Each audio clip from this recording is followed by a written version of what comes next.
यह जो विज्ञान भाष्य है और केनोपनिषद की जो चर्चा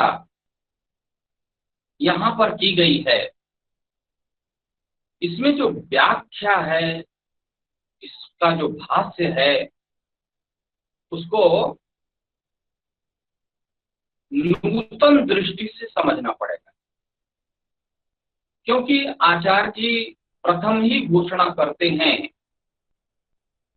कि प्रज्ञान ब्रह्म वर्णन परेयम उपनिषद, स्पष्ट कर दिया यह उपनिषद प्रज्ञान वर्णन ब्रह्म वर्णन परक है। इसीलिए जब वो मंगलाचरण शुरू करते हैं तो मंगलाचरण में वही मंत्र चुनते हैं जिसमें प्रज्ञान शब्द आया है, और प्रथम मंगलाचरण में यजु संहिता का मंत्र वो वहां उपस्थापित करते हैं, यत् प्रज्ञानमुच्चेत। इस मंत्र का वर्णन करते हैं वहां प्रज्ञान पर।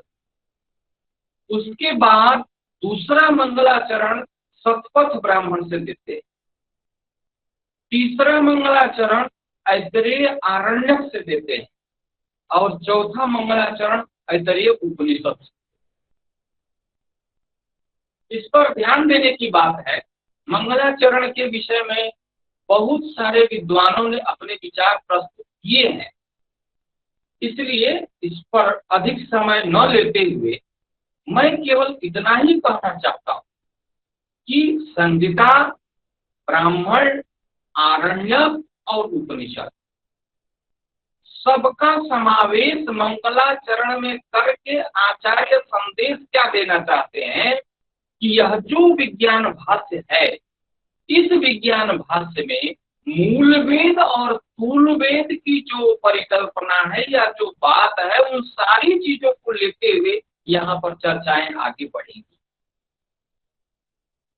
क्योंकि बहुत सी चर्चाएं इस प्रकार से उपस्थित हो जाती हैं इस विज्ञान भाष्य में, जिसका अगर अर्थ या तादाद में अगर हम बैठाना प्रारंभ कर दें तो केनोपनिषद से उसका संदर्भ बैठता नहीं है, लेकिन तात्पर्यार्थ और उसके भावार्थ में जाने पर वो बातें स्पष्ट हो जाती। जैसे देव तत्व के वर्णन में मेहरा जी ने अभी बहुत सारी बातें बताई, लेकिन देव तत्व के वर्णन में जो केनोपनिषद के देवता तत्व पर विचार किया गया, उसमें कुछ और है, और विज्ञान भाष्य में उसके स्वरूप को परिवर्तित करते हुए वसु, रुद्र और आदित्य में ले जाकर समाविष्ट कर दिया।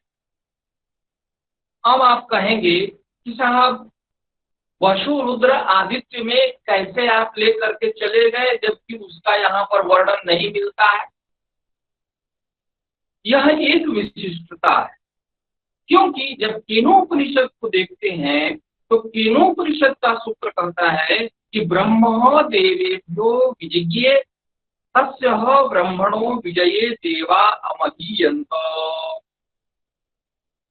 ते क्षन्तास्माकमेवायं विजयो अस्माकमेवायं महिपेति तद्येषां विजज्ञो देव्यो प्रादुर्बभूव तन्न व्यजानत किमिदं यक्षम इति।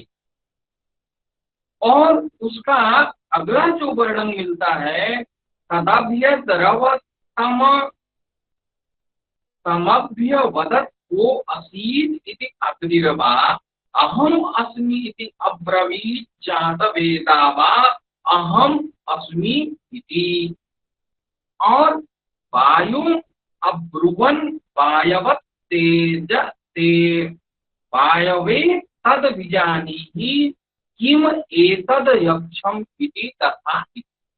तो वहां वायु, इंद्र की चर्चा की गई, लेकिन वसु, रुद्र, आदित्य में उनका जो अंतर्भाव है वह दूसरे तरीके से किया गया। उस अंतर्भाव को सिद्ध करने के लिए आचार्य ने एक विधि बदलाई और उस विधि को कहा कि देव महिम चतुष्टयी के अंतर्गत आरण्यक, आध्यात्मिक, आधिदैविक तथा पौराणिक भेद से इनके जो स्वरूप होंगे, इनकी जो संख्या, इनके जो नाम होंगे वो पृथक पृथक हो जाए। अब देखिए, यहाँ जो दृष्टि का जो भेद है, उस दृष्टि के भेद से उसके नाम में भेद हो गया, नाम के भेद से उसके स्वरूप में भेद हो गया, संख्या बल वही रहता है। तिस्रैव देवता नैरूपा, तो वह यास्क को भी लेते हैं और यास्क की बात को सिद्ध करते हुए फिर यहाँ पर इन चार स्वरूपों के आधार पर वसु, रुद्र, आदित्य के त्रिविध अवान्तर प्राण तत्वों का शब्दों पर स्पष्ट रूप से ध्यान देने की जरूरत है, क्योंकि शास्त्री जी जिस प्रकार की परिभाषा और जिस प्रकार के स्वरूप को स्थापित करना चाहते हैं, उसको पूर्ण अधुनातन बनाना चाहते हैं कि वह पूर्ण वर्तमान कालिक हो, जिससे उसको ऐसा न माना जाए कि बहुत दूर से हम उसको विचार कर रहे हैं, बल्कि दूर से विचार होते हुए भी वह अद्यतन विचार हो रहा है, वह एक नूतन विचार हो रहा है। उसमें आरण्यक भेद से जो वसु, रुद्र, आदित्य का स्वरूप है उसे मेहरा जी ने बताया है। आध्यात्मिक और आधिदैविक तथा पौराणिक भेद से जो स्वरूप है उस पर चर्चा चूंकि उन्होंने नहीं की, उसका उन्होंने कारण बताया कि इसके लिए बहुत सारी चीजें हैं। मैं उसी चर्चा को कुछ आगे बढ़ाते हुए उसके मूल स्वरूपों का थोड़ा सा यहाँ पर वर्णन करते हुए अपनी वाणी को समय के अंतर्गत विरमित करने का प्रयास करूंगा, क्योंकि वसु, रुद्र, आदित्य, आध्यात्मिका ऐसा सूत्र देते हुए वहां लिखते हैं अग्निश्च, पृथ्वी च, वायुश्च, अंतरिक्षंच, आदित्यश्च, द्यौश्च, चंद्रमाश्च, नक्षत्राणि। यहाँ दूसरा स्वरूप स्थापित किया गया, 8 वसु ये है और एकादश रुद्र क्या है, कहा प्राण, अपान, व्यान, उदान, समान और उसके बाद ये धनंजय इत्यादि जो पंच प्राण और है। तो पंच प्राण और पंच मिलकर 10 प्राणों को और उसके साथ एक आत्मा, उसको जो है उन्होंने एकादश रुद्र और द्वादश रुद्र के रूप में, द्वादश आदित्य के रूप में संवत्सर के 12 महीनों को माना और संवत्सर के 12 महीनों के नाम की चर्चा संस्कार एवं शांति के रहस्य में आचार्य गर्ग ऋषि के द्वारा उठाई गई है। उसमें गर्ग ऋषि ने मार्गशीर्ष मास से प्रत्येक मासों के अधिपतियों का, उनके नामों का वर्णन किया। उसमें बताया कि मार्गशीर्ष मास में उनके अधिपति, उसके अधिपति कृष्ण होंगे, उससे अगले पौष मास में अनंत होंगे, माघ में अच्युत होंगे, फाल्गुन में चक्री होंगे, वैशाख में वैकुंठ होंगे, ज्येष्ठ में जनार्दन होंगे, आषाढ़ में उपेंद्र होंगे, श्रावण में यज्ञ पुरुष होंगे। ऐसे करके अगले अगले महीने में क्रमशः वासुदेव, हरि, योगी, सुंदरीकाक्ष इत्यादि आगे आगे महीनों में आगे आगे उनके नाम हो जाएंगे। तो उन संवत्सर के 12 महीनों को उन्होंने द्वादश आदित्य के रूप में स्वीकार किया। यह उनकी आध्यात्मिक दृष्टि। और आदिदैविक भेद से जब देखते हैं तो आदिदैविक भेद से कहते हैं कि पृथ्वी, जल, तेज, वायु, आकाश, सूर्य, चंद्र और विद्युत, ये अष्टवसु।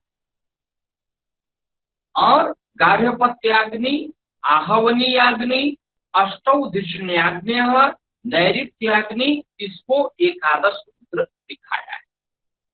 धिष्ण्याग्नि में विभु, वन्य, प्रचेता, विश्ववेदा, कवि, गंधारी, दोषमान, सुंध्यु के रूप में प्रमाहन, हव्यवाहन, क्षमात्र, दूत, कुशिक, अंगधारी, अवस्यु इत्यादि नामों की वहां पर चर्चा हुई है, जो बहुत ही महत्वपूर्ण है। इसमें प्रत्येक नामों के ऊपर विशद चर्चा की जा सकती है। अग्निप्रिय, होत्रिय, मैत्रा, वरुण, ब्राह्मणाक्षसी, होत्रीय, नेस्त्रीय, अच्छावाकीय, मार्जालीय, इनका याज्ञिक नाम है। और इसी मत से अग्नि ही अंतरिक्ष भागी होने से रुद्र के रूप में है। और अग्नि के घोरा और शिवा भेद दो प्रकार से देखते हैं। अब अग्नि का ही इन्होंने भेद किया, अग्नि का एक घोरा भेद किया और शिवा भेद।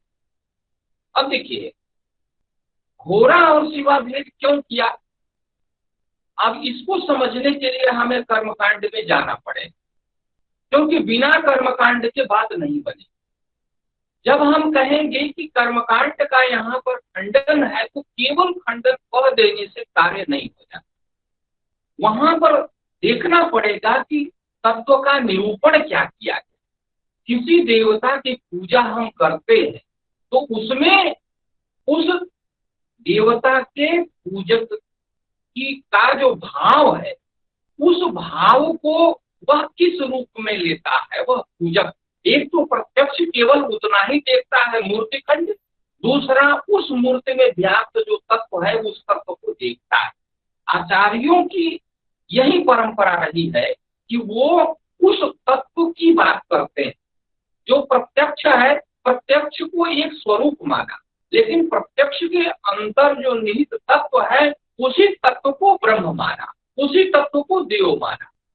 और उस देव तत्व को मान करके ही पूजक करने वाला अपने निर्दिष्ट जो अपूर्व है उस अपूर्व को प्राप्त कर सकता है।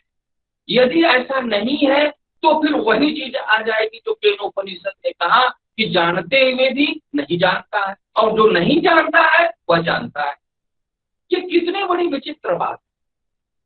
और केनोपनिषद को जब हम उधर देखते हैं रामचरितमानस में, तो वहां कहा बिनु पद चलई सुनई बिनु काना। पैर नहीं है और चल रहा है, कान नहीं है सुन रहा है, और कर्म बिनु कर्म करई बीत नाना, ऐसा करके आगे आया। हाथ नहीं है लेकिन विभिन्न प्रकार का था, ऐसा विचित्र तत्व वहां उपस्थित। अर्थात इसका मतलब हुआ कि चलने के लिए पद की अनिवार्यता उसके लिए नहीं है, लोक में है, लेकिन उसके लिए जिस तत्व की हम बात करते हैं वह ऐसा असाधारण तत्व है जिसका यह स्वरूप वहां उपस्थित हुआ है।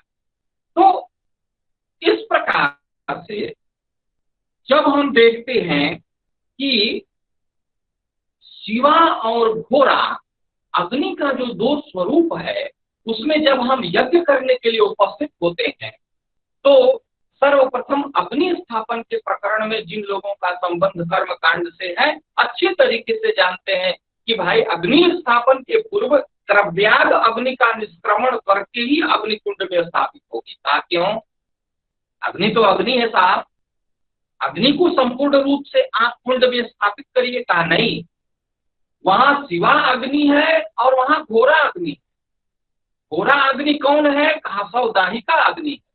सौदाहिका अग्नि को क्रव्यादांश कहा कर्मकांड में, तो क्रव्यादांश को निकाल करके वहां जो शिवा अग्नि है, कल्याण स्वरूपा अग्नि है, उस अग्नि को उस कुंड में स्थापित करने की विधि वहां बतलाई गई।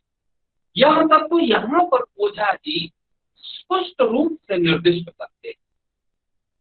अगर हम इस स्वरूप को या इस उदाहरण को नहीं लेंगे तो शिवा और घोरा का जो अग्नि का स्वरूप यहाँ उपस्थापित किया है उसको उतने आसानी तरीके से हम नहीं समझ पाए। इसलिए यह जो भाष्य है, जब मैं इसको पढ़ता हूं या जैसे ही मैंने इसको देखा तो मुख्य से इसका इतना वैशिष्ट्य है जो वैशिष्ट्य वास्तव में आदरणीय है, विचारणीय है, इस पर शोध होनी ही चाहिए। द्वादशादित्य के रूप में धाता, अर्यमा, मित्र, वरुण, अंश, भग, पूषा, त्वष्टा, पर्जन्य, सविता, विवस्वान, विष्णु, ये द्वादश आदित्य है, इनको बतलाया गया। पौराणिक भेद से ध्रुवधर, सोम, अप, वायु, अग्नि, प्रत्युष और प्रभा से अष्टवसु। देखिए कर्मकांड में अष्टवसुओं की पूजा होती है, सर्वत्र अष्टवसुओं की चर्चा होती है, चाहे यज्ञ हो बड़ा यज्ञ हो या छोटा यज्ञ। लेकिन ये अष्ट वसुओं की जो वहां चर्चा होती है वो पौराणिक वेद से जो दिया गया है उसकी चर्चा स्मार्ट कर्मकांड में प्रतिपादित। अजैकपाद अहिर्बुद्ध विरूपाक्ष त्वष्टा रैवल हर बहुरूप त्रयंबक सावित्र जयंत व पिनाकी इनको एकादश रुद्र माना है। इंद्र धाता भक्त उषा मित्र वरुण अर्यमा अंश विवस्वान त्वष्टा सविता विष्णु इन्हें द्वादशादित्य कहा। तो इस प्रकार से इन्होंने ये चारों भेदों को उपस्थित करते हुए बड़े अच्छे तरीके से किस प्रकार पृथ्वी स्थानीय अंतरिक्ष स्थानीय देव स्थानीय देवताओं का किस प्रकार से समन्वय हो सकता है उसको यहाँ उपस्थित किया है। जहाँ सत्य दस एक युग्म बनाया, द्यावा पृथ्वी का एक युग्म बनाया, प्रजापति वसुचकार का एक युग्म, और इस भेद से देव देवताओं के समन्वय के लिए गायत्र छंदस्क प्राणाग्नि अग्नि त्रिष्टुप छंद प्राणाग्नि वायु को माना और उभय धर्मा की अभिव्यक्ति संध्या अग्नि के रूप में उन्होंने वहां पर दिया है। त्रिष्टुप छंदस्क प्राणाग्नि वायु, जगती छंदस्क प्राणाग्नि आदित्य, इन दोनों के बीच में फिर संध्याग्नि प्राणदेव की अभिव्यक्ति वहां पर की है और युग्म देव के समावेश होने से ये सारे देवताओं संपूर्ण जो देवता तत्व है उनके एक भी स्वरूप यहाँ दिया और दो प्राण तत्व जो संधि तत्व है उसको जोड़ दिया तो उसकी 33 श्रेणियां हो गई और उसको 63 कोटिमित से परिभाषित कर दिया। 33 प्रकार यहाँ अग्नि प्रमुख 33 कोटि देवताओं का श्रुति वचनों के द्वारा समन्वय देखने को मिलता है। तो इस प्रकार से वहां जिस प्रकार अग्नि वायु और इंद्र है उसको यहाँ पर वसु रुद्र और आदित्य के रूप में अंतर्भाव किया। वहां स्पष्ट रूप से शास्त्री जी वहां पर उसकी चर्चा करते हैं, उसको लिखते हैं। कहते हैं कि चित्त अग्नि रूप ब्रह्म सत्य अवयवात्मक भूपिंड के केंद्र में प्राण रसाग्नि रूप से प्रतिष्ठित चित्त निधेय नामक देव सत्यात्मक पार्थिव अग्निदेव ही आरंभ में अग्नि वायु आदित्य रूप से 3 भागों में विभक्त। अग्निदेव की तीनों ही अवस्थाएं गायत्री त्रिष्टुप जगती छंदस त्रयी के आज 11-12 अक्षरानुबंध से क्रमशः 8 वसवा, एकादश रुद्रा और 12 आदित्य। ये देखिए कल्पना, इस प्रकार की कल्पना है जिसमें कि छंदों के अक्षरानुबंध को किस प्रकार से देवता तत्वों से ये समाहित कर रहे हैं और वहां पर पूर्ण संख्या संपूर्ण संख्या 31 बता रहे हैं कि 31 अवान्तर विभूति भावों में इसकी परिणति हो गई और 2 सांध्य प्राणों को जोड़ देने से 33 संख्या हो गई। ये सभी देवता जो है वो अग्नि मूला देव विभूतियां है और इसका उदाहरण तृतीय ब्राह्मण अग्नि सर्वा देवता, सत्पथ ब्राह्मण सर्वदैवत्यो अग्नि, ऐतरीय ब्राह्मण अग्निर्वा एता सर्वास्तनवो यदेता देवता, सत्पथ ब्राह्मण अग्निर्वै देवतात्मा, अग्निपुरोगाः सर्वे देवाः प्रियंताम पुण्यवाचन। अब देखिए उतना बड़ा बड़ा प्रमाण देने के बाद पुण्यवाचन का यहाँ प्रमाण देते, वहां लिखते हैं पुण्यवाचन। जानते हैं पुण्यवाचन कहाँ होता है? पुण्यवाचन कर्मकांड का विषय है और वह विषय उपस्थापित होता है पंचांग पूजन के प्रकरण। पंचांग पूजन का प्रकरण जिसमें गणेश पूजन और कलश पूजन, कलश पूजन में पुण्याहवाचन का प्रयोग है। तो पुण्याहवाचन के प्रयोग में यह वर्णन आता है अग्निपुरोगाः सर्वे देवाः प्रियंता।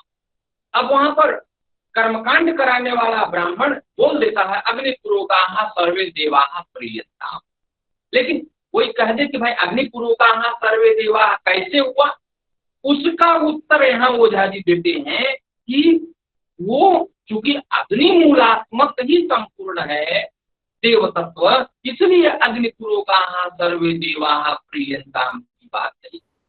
कुछ लोग तो ये सोचते हैं कि चलो जी ये उपनिषद जो है ये ब्रह्म ज्ञान की चीज है तो चलो ये सब संसार से ऊपर उठ करके बात की है। सर अब लेकिन 2 मिनट बाकी है 8:30 बजने में। जी सर, जी सर, बहुत जल्दी, मैं एकदम संक्षेप कर रहा हूँ। इस प्रकार से आगे अग्निर्वै देवानां मुखम प्रजनयिता त्रयो वेदे वै देवा वसवः रुद्रा आदित्या, और आगे बहुत सारी चर्चाएं हैं। अब शुक्ला जी का आदेश है तो उनके हिसाब से इसको यहाँ मैं सूक्ष्म रूप से स्पष्ट करना चाहता हूँ कि 1, 3, 33 रूप से पार्थिव प्राणाग्नि प्रमुख 33 देवताओं के उपक्रम में अष्ट वसुओं में से पहला अग्नि नामक वसु देवता प्रतिष्ठित है, और सबसे अंत में 12 आदित्यों में से अंत का विष्णु नामक आदित्य प्रतिष्ठित। असल में आज मैं व्याख्यान देने के लिए जो आधार बनाया था वह आधार था कि भारतीय संस्कृति में 33 करोड़ देवता है, और कोई कहते हैं 33 देवता, कोई कहते हैं 3 देवता है। बृहदारण्यक में जाइए तो भी वहां ऋषि कहते हैं कि 300 है, फिर कहते हैं 3 है, फिर कहते हैं 30 है। ये सब सारे भ्रम ये सब कैसे आए, और 33 करोड़ है कि नहीं है, क्या है, वहां निष्कर्ष तक मैं जाना चाहता था। लेकिन अब मैं वहां तक नहीं जा पाऊंगा क्योंकि ये बहुत सारी कड़ी उस पर जोड़ने थी, और जोड़ने के बाद हमको 33 करोड़ वहां पर स्पष्ट करना था। अब यहाँ विभाग तक ही रह जाएंगे, क्योंकि विभाग के अंतर्गत जो देव तत्व है उनकी गणना कौन करेगा। विभाग की तो गणना आप कर दी, इस विश्वविद्यालय में इतने विभाग, लेकिन उस विभाग के अंतर्गत जो तत्व विद्यमान है उन तत्वों की गणना कौन करेगा। तो इस आधार पर उसको निर्णित करने के लिए, उसका निर्णय लेने के लिए थोड़ा और आगे जाना पड़ेगा। इसमें आज्ञा वैष्णवी इष्टि को लिया है, और दीक्षणीय इष्टि का भी इसमें तत्वों का हमने समावेश किया है, और बहुत सारी चीजें यहाँ पर आई हैं। और उसमें अग्नि को पहला और विष्णु को अंतिम माना है। यहाँ आज्ञा वैष्णवी इष्टि के बारे में ओझा जी लिखते हैं कि आज्ञा वैष्णवी इष्टि क्यों कहते हैं। कहता आज्ञा वैष्णवी इष्टि इसलिए कहते हैं क्योंकि वसु में पहला जो है वो अग्नि है, और विष्णु सबसे अंत में, आदित्य में सबसे अंत में आने वाले हैं, इसलिए अग्नि को ओम कहा, विष्णु को परम कहा। तो आज्ञा वैष्णवी इष्टि में इस प्रकार का उन्होंने चर्चा किया है, और उसमें बहुत सारे भेद और रहस्य हैं, उन सब पर मैं नहीं जाना चाहता। आज के सत्र में जितने भी विद्वानों ने व्याख्यान दिए, सभी विद्वानों ने विद्वत्ता पूर्ण व्याख्यान और शोध पूर्ण व्याख्यान दिया है, और उन सभी विद्वानों को एक तंत्रेण, क्योंकि नाम लूं, उनके विषय को बताऊं, और फिर उनके जो उनका जो वैशिष्ट है उनके वैशिष्ट का प्रकाशन करूं, इतना समय मुझे संतोष शुक्ला जी देने वाले नहीं हैं, क्योंकि हमारे लिए वो सदा कहते हैं कि आप संतोष करें। जैसा नाम के हिसाब से मुझे काम करने के लिए कहते हैं कि जैसा मेरा नाम है वैसा आप काम करिए, तो मैं संतोष करते हुए और आदरणीय भाई संतोष जी के निर्देशानुसार मैं अपनी वाणी को विराम देता हूं, और सभी शोध पत्र वाचकों को बहुत बहुत धन्यवाद देता हूं कि उन्होंने बहुत अच्छे तरीके से अपने शोध पत्रों को प्रस्तुत किया, जिससे कि बहुत सारी जिज्ञासाएं शांत हो सकती हैं, समाज का कल्याण हो। शंकर शिक्षायतन का मैं बहुत आभारी हूं कि उन्होंने बोलने के लिए हमें इतना समय दिया, और साथ ही मेरा उद्देश्य यह है कि पौरोहित्य या कर्मकांड के अंतर्गत व्याप्त जो तत्व है उन तत्वों का किस प्रकार समाधान ओझा जी करते हैं, कैसे मोतीलाल शास्त्री जी उसको रखते हैं, उन सारे तत्वों को भी मैं वहां उपस्थित करना चाहता हूं।